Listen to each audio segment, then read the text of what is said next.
Assalamualaikum warahmatullahi wabarakatuh. Halo semua, perkenalkan nama saya Sofi Ramadaini dengan NIM 240205013. Video ini dibuat untuk memenuhi tugas mata kuliah kalkulus diferensial tentang aturan pencarian turunan. Baik, langsung saja. Di sini ada beberapa aturan pencarian turunan, terdapat 8 aturan.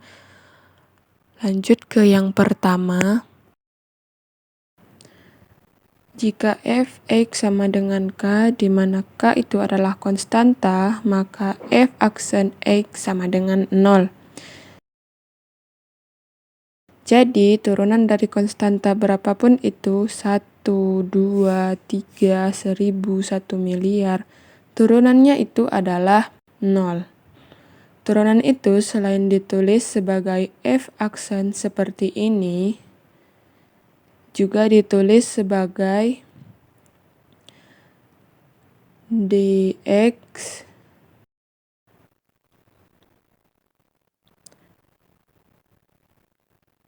misalkan kita ingin menurunkan konstanta, maka dx k sama dengan 0. Dibaca turunan k terhadap x. Berarti ini adalah turunan dari konstanta k. Lanjut ke yang kedua. Jika f x sama dengan x, maka turunan dari x itu adalah 1. Jadi, kalau kita menuliskan dx, x dibaca turunan x terhadap x sama dengan 1. Apapun variabelnya, kalau cuma satu variabel seperti itu, maka turunannya adalah 1. Baik itu x, y, z, a, b, c, dan seterusnya. Maka turunannya tetap 1. Lanjut ke yang ketiga, yaitu aturan pangkat. Jika f x sama dengan x dipangkatkan n, maka turunan dari x itu adalah n dikalikan dengan x dipangkatkan n dikurang 1. Jadi, turunan dari aturan yang berpangkat itu, pangkatnya turun. N turun ke bawah, ini dia. Dan pangkatnya itu dikurangkan dengan 1. Untuk pembuktiannya sebagai berikut. Di sini misalkan f x sama dengan x pangkat n dengan n bilangan bulat, maka untuk membuktikan f aksen x sama dengan n x dipangkat n kurang 1, maka kita akan menggunakan aturan limit. Dapat kita tulis seperti f aksen x sama dengan limit h menuju 0, f dikali x tambah h kurang fx bagi h. Karena di sini fx sama dengan x pangkat n, maka limit h menuju 0, x tambah h di pangkat n dikurang fx-nya diganti dengan x pangkat n, lalu dibagi dengan h. Untuk menjabarkan x ditambah h dipangkatkan n, maka kita akan menggunakan rumus binomial. Akan menghasilkan x pangkat n ditambah n dikali x dipangkat n kurang 1h tambah n kali n kurang 1 per 2 dikali x pangkat n kurang 2 dikali h pangkat 2 ditambah seterusnya ditambah n dikali x dikali h pangkat n kurang 1 ditambah h pangkat n. Karena di sini ada x pangkat n, kemudian di sini juga ada minus x pangkat n, maka dikurangkan, lalu tinggallah yang ini dibagi dengan h.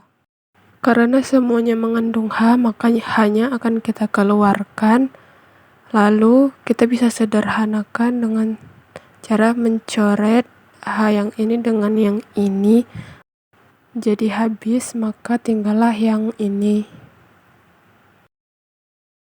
Saat kita substitusikan nilai limit h menuju 0, maka ini mengandung h, maka hasilnya 0. ini juga ada H, maka 0, dan ini juga 0. Maka tinggallah N dikali X pangkat N dikurang 1. Maka terbukti bahwa turunannya adalah N dikali X pangkat N kurang 1. Lanjut ke yang keempat, yaitu aturan kelipatan konstanta, di mana saat konstanta dikalikan dengan fungsi lalu diturunkan, itu sama dengan konstantanya dikeluarkan lalu dikalikan dengan turunannya. Yang kelima yaitu aturan jumlah, di mana F tambah G aksen X sama dengan F aksen X ditambah G aksen X. Contohnya misal F tambah G kali X sama dengan 5X kuadrat tambah 7X. Maka turunan dari F tambah G aksen X sama dengan 2 pangkatnya turun ke depan, maka menghasilkan 2 dikali dengan 5. Lalu X-nya karena yang di atas pangkat N kurang 1, N-nya itu 2, jadi 2 dikurang 1, maka pangkat 1, jadi 1 tidak ditulis, ditambah dengan 7X, X-nya pangkat 1, maka turun ke depan, jadi 1 dikali dengan 7, lalu X-nya 1 kurang 1 sama dengan 0, maka X pangkat 0. Lalu 2 kali 5 sama dengan 10, X ditambah dengan 7. Lanjut ke yang keenam, yaitu aturan selisih. F dikurang G aksen X sama dengan F aksen X dikurang G aksen X. Contohnya, F kurang GX sama dengan 7X kuadrat dikurang 5X. Maka turunannya adalah F kurang G aksen X sama dengan 2, karena 2 X pangkat 2 jadi turun ke depan, dikali dengan 7. Di sini X-nya karena 2 kurang 1 sama dengan 1, jadi X-nya tidak ditulis pangkatnya. Lalu dikurang dengan 5X, X-nya pangkat 1 turun ke bawah, dikali 5, X-nya 1 kurang 1 sama dengan 0, jadi X pangkat 0. 2 kali 7 sama dengan 14, X dikurang dengan 1 kali 5 sama dengan 5.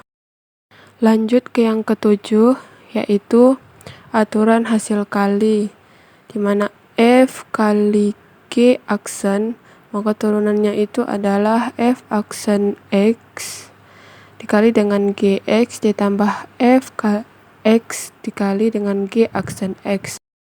Artinya yang pertama yang diturunkan adalah F aksen X, kemudian dikalikan dengan GX, dijumlahkan dengan Fx, lalu yang kedua kita turunkan GX-nya.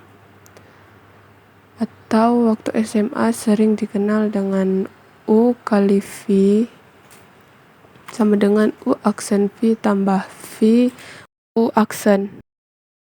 Lanjut ke yang terakhir adalah aturan hasil bagi, yaitu F per G aksen, maka turunannya itu adalah F aksen X dikali GX dikurang Fx G aksen X dibagi dengan GX kuadrat.